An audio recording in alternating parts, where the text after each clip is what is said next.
நிர்வாகிகள் கொத்து கொத்தாக போயிட்டுருக்கு தாவேக்காக்கு. இந்த ஒரு நிலையில் மிதுன் வந்து எப்படி அரசியலுக்கு கொண்டாடலாம் அப்படின்னு எல்லாமே பயங்கரமாக ஒரு குதித்து போயிட்டாங்கன்னு வச்சுங்களேன். ஒருவேளை மிதுனை ஏதாவது பொறுப்புக்கு அனௌன்ஸ் பண்ணியிருந்தார் எடப்பாடி பழனிசாமினா இன்னும் பலர் இம்மிடியேட்டாக ராஜினாமா பண்ணியிருக்கிறதுக்கான வாய்ப்புகள் அதிகம். ஸோ இந்த ஒரு மிகப்பெரிய ஒரு அடுத்த கட்ட போராட்டம் ஆரம்பிக்கிறதுக்கு முன்னாடி எடப்பாடி பழனிசாமி இன்றைக்கி சரண்டர் ஆகிட்டார். என்னுடைய மகன் அரசியலுக்கு வரமாட்டார் என்பதை திட்டவட்டமாக தெரிவித்துக் கொள்கின்றேன். எடப்பாடியுடைய கன்சென்ட் இல்லாமல் கேபி முனுசாமி இந்த மிதுன்கிற ஒரு வார்த்தையை சொல்லியிருக்க வாய்ப்பு இருக்கான்னா 100% எடப்பாடி பழனிசாமியுடைய விருப்பத்தை தான் கேபி முனுசாமி சொல்கிறார். ஆனால் அது வேறு மாதிரி ஒரு ரியாக்ட் ஆகுதுன்னு ஒன்று இன்றைக்கி எடப்பாடி பழனிசாமியே டக்குன்னு இல்லை அடிப்படை உறுப்பினர் தான் ஒரு காலத்திலும் அரசியலுக்கு வரமாட்டாருன்னு சொல்லி ஒரு முற்றுப்புள்ளியை வச்சிருக்கிறார். அவ்வளோதான்.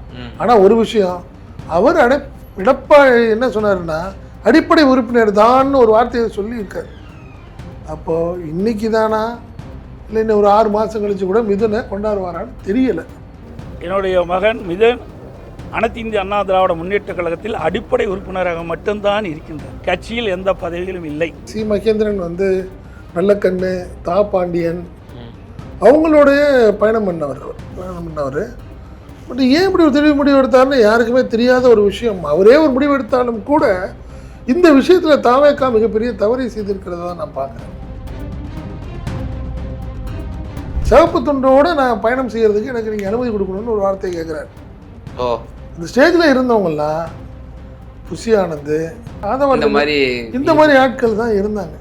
அவங்கள்ட்ட எனக்கு வந்து நீங்கள் சிவப்பு துண்டோட அரசியல் பயணம் செய்கிறதுக்கு எனக்கு நீங்கள் அனுமதி தரணும்னு ஒரு வார்த்தையை சொல்கிறாரு. எப்படி இந்த ஒரு நிலையை வந்து தாவேக்கா எடுத்தது விரும்புகிறது? நான் ஏன் இப்பொழுது இந்த இயக்கத்திற்கு வந்தேன் என்பது மிக முக்கியமான ஒரு கேள்வி. அதுவும் ஒரு சிகப்பு துண்டை போட்டுட்டே செயல்பட வேண்டும் என்று விரும்புகிறேன். இது ஒரு பெரிய பாடம் விசிகாக்கு, ஐயுஎம்எல்லுக்கு, நீங்கள் எல்லாத்துக்கும் கம்யூனிஸ்ட் கட்சிகளுக்கு இது ஒரு பாடம்ங்கிற நான். அவங்கள மீறி இருக்கும்போது இந்த நிலைனா அவங்கள மீறி அவங்க வெளியே போகும்போது என்ன பண்ணுவாங்க? அது எனி காஸ்ட் அவங்க பர்ச்சேஸ் பண்ணி நிர்வாகிகளை ஒன்றும் இல்லாமல் ஆக்கிடுவாங்க. இது ஒரு பெரிய பெரிய எச்சரிக்கையாக நான் பார்க்குறேன், உண்மையிலே பார்க்குறேன்.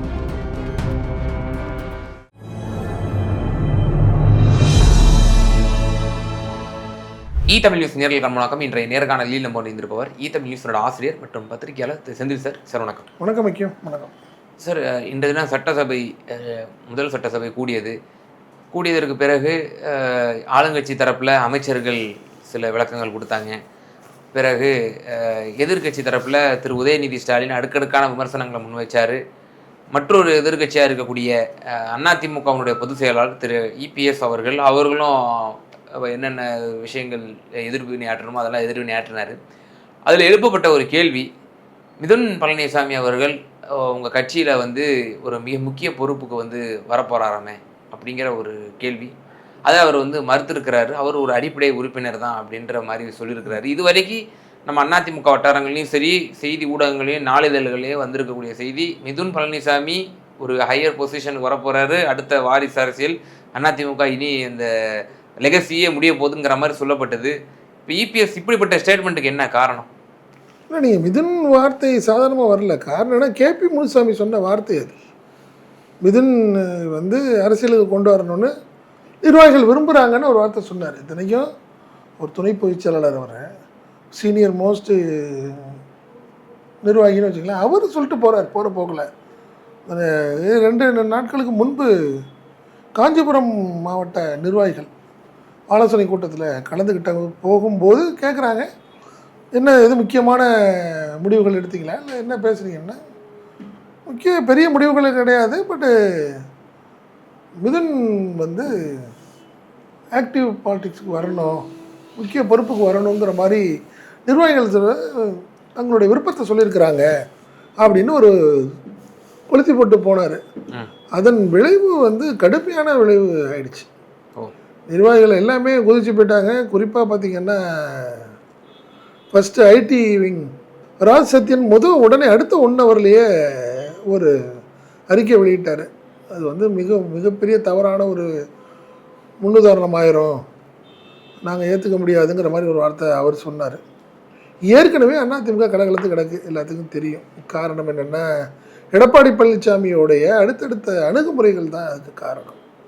குறிப்பாக பார்த்திங்கன்னா 2026 சட்டமன்ற தேர்தல், அதை ஒட்டிய சில விஷயங்கள் எடப்பாடி பழனிசாமியுடைய முடிவுகள் ஒரு கோபத்தை ஏற்படுத்தி கிட்டத்தட்ட 25 எம்எல்ஏக்கள் தனியாக பிரிஞ்சு இன்னும் ஒன்றும் ஒட்டலை.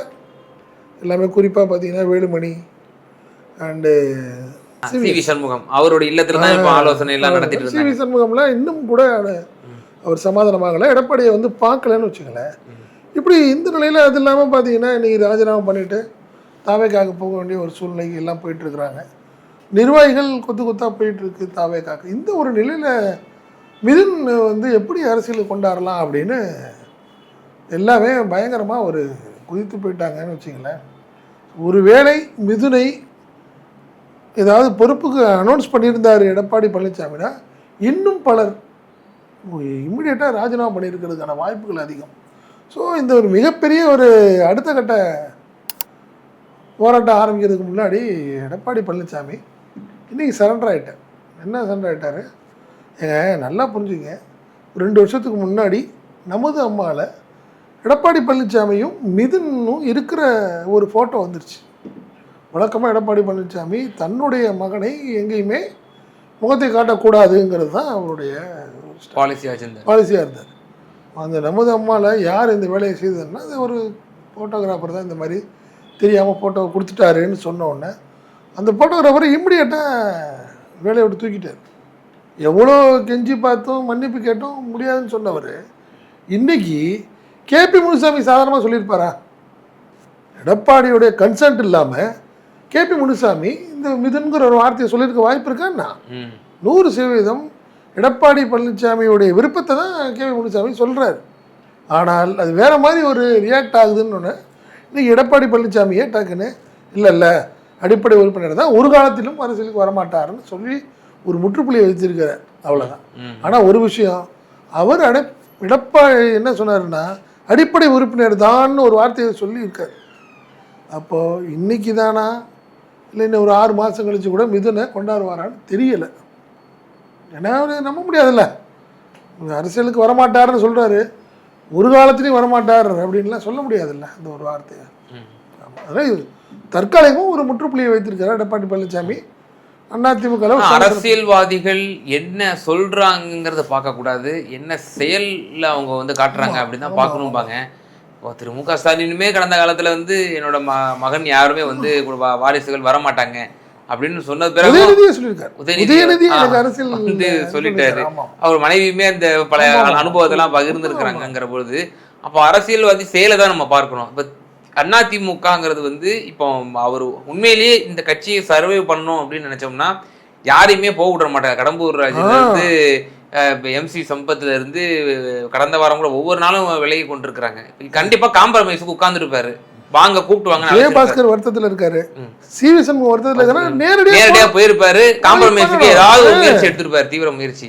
அப்போ அவருக்கு இந்த கட்சி நம்மிடம் இருந்தா போதும் அப்படின்னு நினைக்கக்கூடியவர் இந்த கட்சி நாளைக்கு நம்மளை விட்டுட்டு போக கூடாது அப்படின்னா நம்மளோட வாரிசுக்கு தான் போகணுங்கிறது அப்பட்டமா தெரியுது. இன்னைக்கும் தற்காலிக தற்காலிக முற்றுப்புள்ளி மிதுன் விஷயத்துல.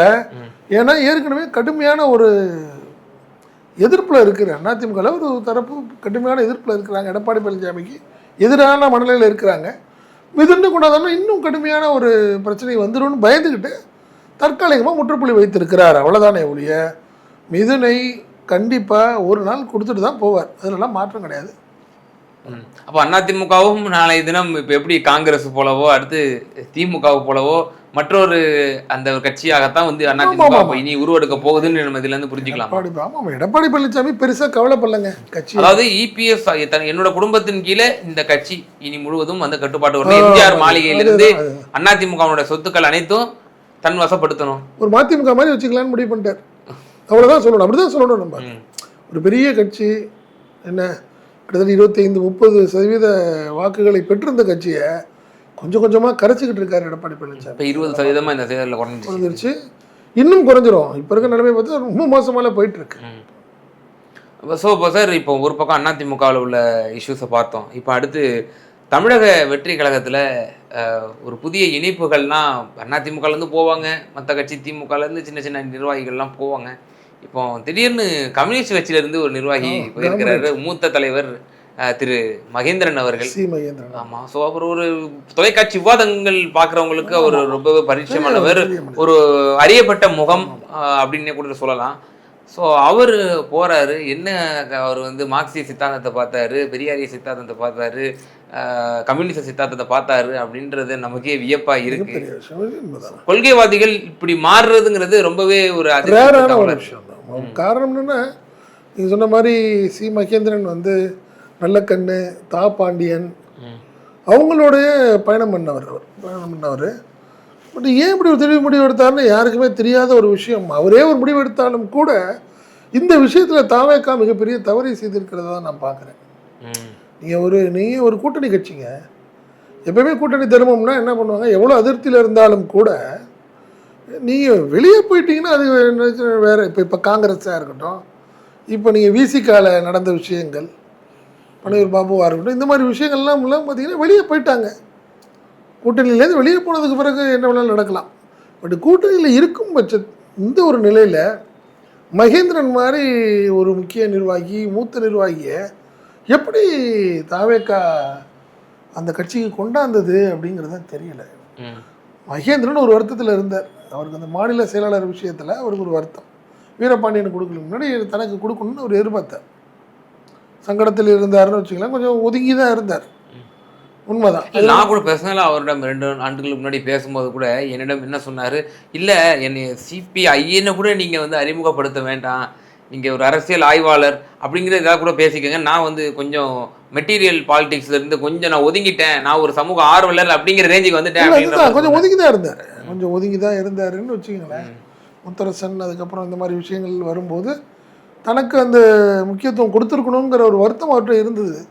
இந்த நிலையில் தான் இவர் அங்கே சிபிஎம் அதில் என்ன ஒரு விஷயம் அதில் அந்த பேசுகிறாரு, சிவப்பு துண்டோடு நான் பயணம் செய்கிறதுக்கு எனக்கு நீங்கள் அனுமதி கொடுக்கணும்னு ஒரு வார்த்தையை கேட்குறாரு. அந்த ஸ்டேஜில் இருந்தவங்கெல்லாம் புஷி ஆனந்த், இந்த மாதிரி ஆட்கள் தான் இருந்தாங்க.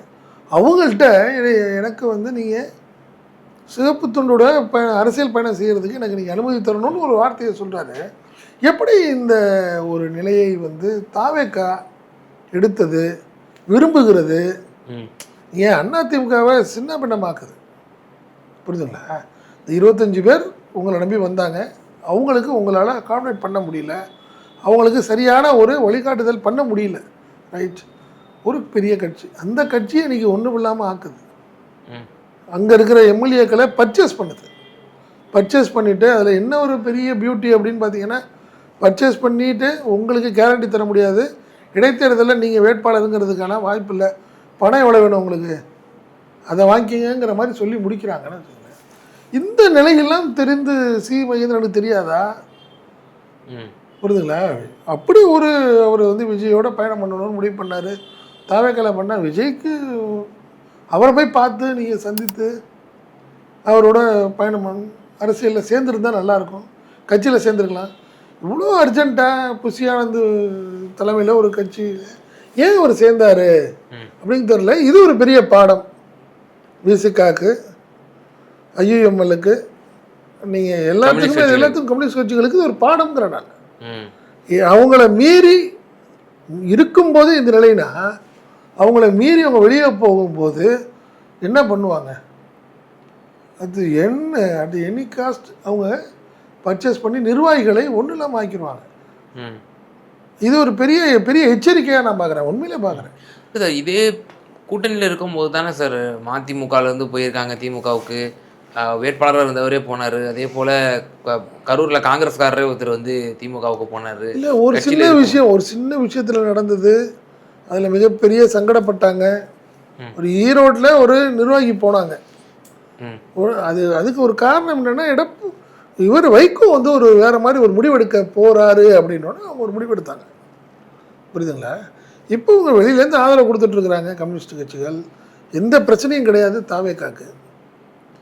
மகேந்திரன் கேட்குறாருன்னா நீங்களாவது அவங்கள்ட்ட நிர்வாகிகள்கிட்ட பேசலாமே, இந்த மாதிரி வர்றேங்கிறாரு, வேண்டாம் அப்படின்னு ஒரு சூழ்நிலையை கொஞ்சம் காலதாமதம் எடுத்துடலாங்கிறேன் நான். இது ஒரு சங்கடத்தை ஏற்படுத்தியிருக்கா இல்லையா? கம்யூனிஸ்ட் கட்சிகள் என்ன பதில் சொல்ல போகுது?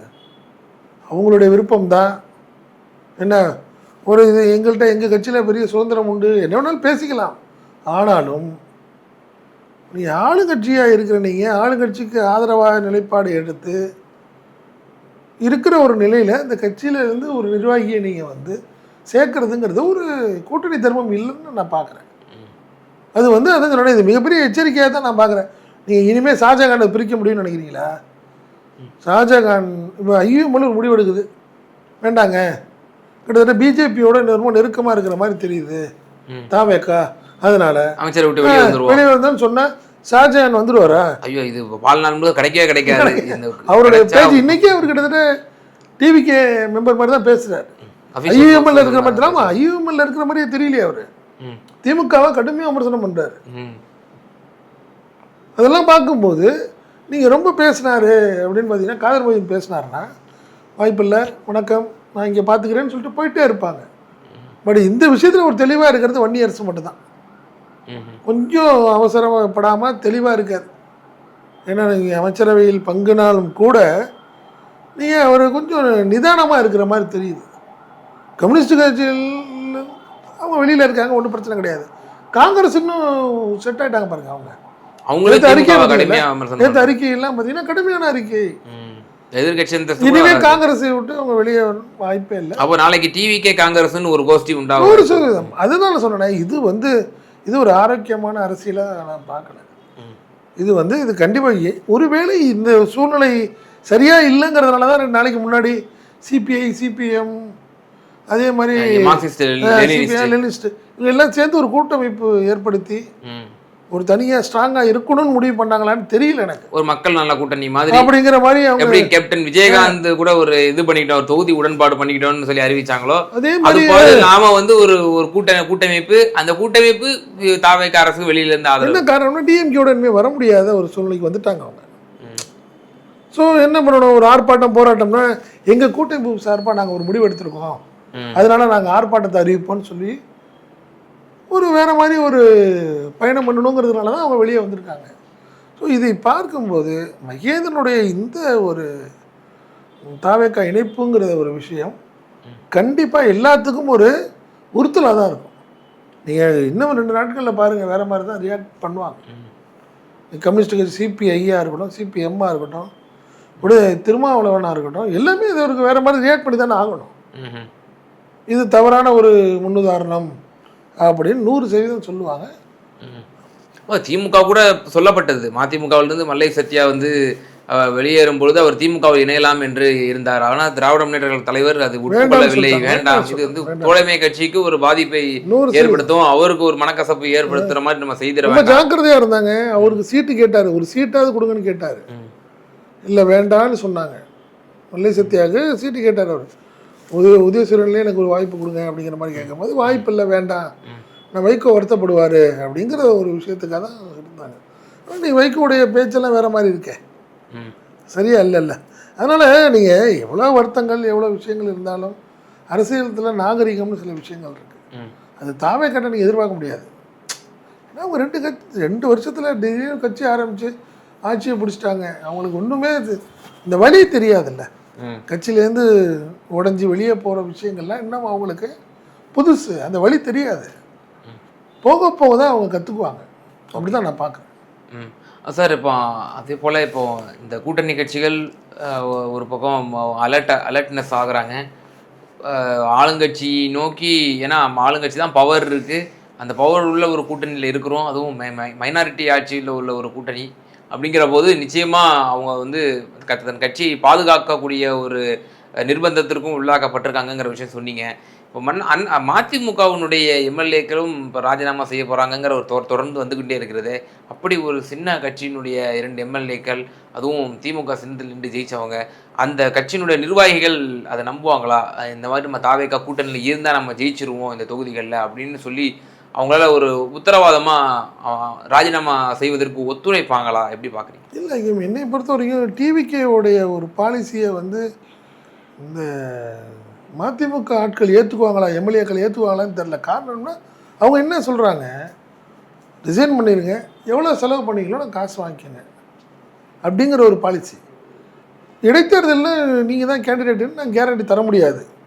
காரணம் என்னன்னா, நாங்கள் டிவிகேல அங்கே ஆளை நிப்பாட்டி நாங்கள் ஜெயிக்க வச்சு ஃபுல் மெஜாரிட்டி கொண்டாடணுங்கிறது தான் எங்களுடைய நோக்கம். அதனால தான் உங்களை ரிசைன் பண்ண சொல்கிறோம். அப்படிங்கிற போது இது 2 எம்எல்ஏக்களும் ஒத்துக்குவாங்களா? எல்லாமே ஒத்துக்குவாங்களா? முதன் முறையாக ஒருத்தவங்க வர்றாங்க, எம்எல்ஏ ஆகுறாங்க, புரியுதுங்களா? அவங்க எப்படி திடீர்னு ரிசைன் பண்ணுவாங்க? ரிசைன் பண்ணிட்டு இல்லை வேண்டாம் கொடுக்குற காசை வாங்கிட்டு போய் எல்லாத்தாலையும் போக முடியுமான்னு கேட்குறேன்.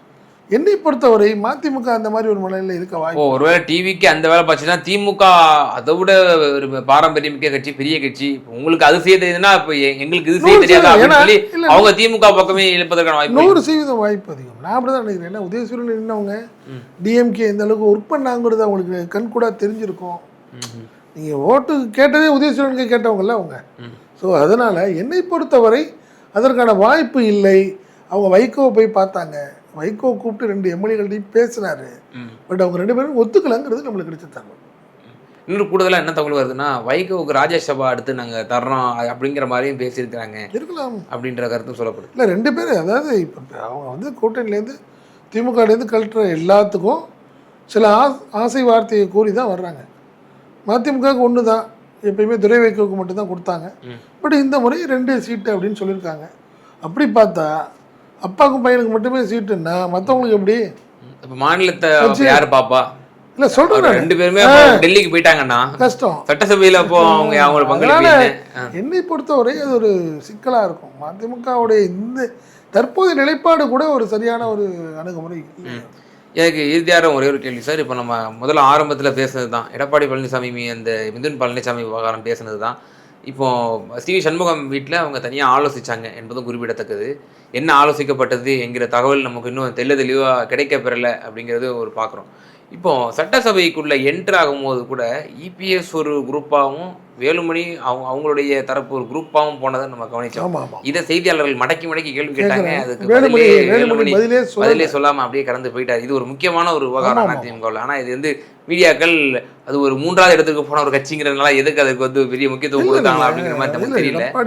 ஆனால் வேலுமணி இன்னும் அந்த ஒரு கோஷ்டியாகவும் இன்னும் அவங்க ஒரு தனி ஃபேக்ஷனாக தான் செயல்பட்டு இருக்காங்களா? இதன் மூலியமா நமக்கு அப்படிதான் தெரிய வருது. எடப்பாடி பழனிசாமி தாங்க அதுக்கு காரணம்ன்ற. நான் என்ன சொல்கிறேன், அவங்க எதுக்காக அவங்க போனாங்க, 25 பேர் எதுக்காக போனாங்க? எடப்பாடி பழனிசாமியோட சில முடிவுகள்னால அவங்க வெளியே போனாங்க. அது எடப்பாடி பழனிசாமிக்கும் தெரியும், வேலுமணிக்கும் தெரியும். சரின்ட்டு அவங்க திருப்பி அவங்கள்ட்ட போய் பார்க்குறாங்க, பேசுகிறாங்க. உடனே எல்லாம் கிட்டத்தட்ட 30 வருஷம் 40 வருஷம் ஒன்றும் அரசியல் பண்ணவங்க திடீர்னு ஒரு முடிவு எடுத்தாங்க. ரைட், பரவாயில்ல. நீங்கள் எவ்வளோ முடிவு எடுத்தீங்க?